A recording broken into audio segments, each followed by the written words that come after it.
ओम नमो भगवते वासुदेवाय। नमस्कार दोस्तों, स्वागत है आप सभी का हमारे चैनल शिव मोक्ष पर। दोस्तों, एकादशी व्रत की कई कथाएं हैं, जिनमें से एक परिवर्तनी एकादशी का व्रत है जो कि भाद्रपद के शुक्ल पक्ष में पड़ती है। आज की इस वीडियो में हम परिवर्तनी एकादशी के व्रत कथा का श्रावण करेंगे।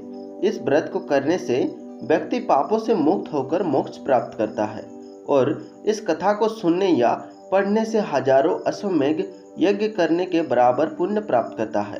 परिवर्तनी एकादशी व्रत कथा का महत्व राजा बलि से जुड़ा है, जिन्होंने अपनी भक्ति से 52 अवतारधारी भगवान विष्णु को 3 पग भूमि दान में दी, जिससे वे पाताल लोक के स्वामी बने। और विष्णु जी ने उनकी भक्ति से प्रसन्न होकर उन्हें वरदान दिया कि वे हमेशा उनके साथ रहेंगे।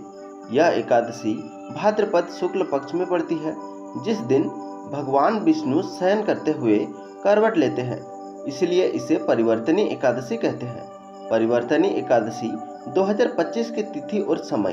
भाद्रपद शुक्ल एकादशी 2025 का व्रत 3 सितंबर 2025 को रखा जाएगा।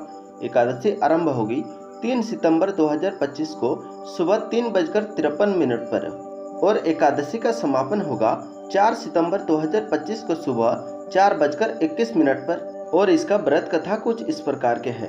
त्रेता युग में राजा बलि नामक एक पराक्रमी और दानी दैत्य था, जो भगवान विष्णु का परम भक्त था।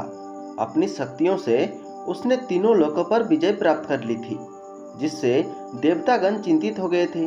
तब भगवान विष्णु ने वामन अवतार लेकर राजा बलि से 3 पग भूमि दान में मांगी। भगवान वामन ने एक पग में पृथ्वी, दूसरे में स्वर्ग और ब्रह्मलोक को नाप लिया। राजा बलि का समर्पण, तीसरा पग रखने के लिए कोई स्थान ना बचा, तो राजा बलि ने अपना सिर आगे कर दिया। पाताल लोक का स्वामी भगवान वामन ने अपना तीसरा पग बलि के सिर पर रखा और उसे पाताल लोक का स्वामी बना दिया। बलि की भक्ति और निष्ठा से प्रसन्न होकर भगवान विष्णु ने उसे वरदान दिया कि वे सदैव उसके साथ रहेंगे। भाद्रपद शुक्ल एकादशी को जब राजा बलि के आश्रम में भगवान विष्णु की मूर्ति स्थापित की गई, जो परिवर्तनी एकादशी व्रत और कथा का आधार बना, तब से इस व्रत का महत्व और ज्यादा बढ़ गया। कहते हैं इस व्रत को करने से व्यक्ति पापों से मुक्त होकर मोक्ष प्राप्त करता है और इस कथा को सुनने या पढ़ने से हजारों अश्वमेघ यज्ञ करने के बराबर पुण्य प्राप्त होता है। ओम नमो भगवते वासुदेवाय। जय श्री हरि, जय श्री हरि।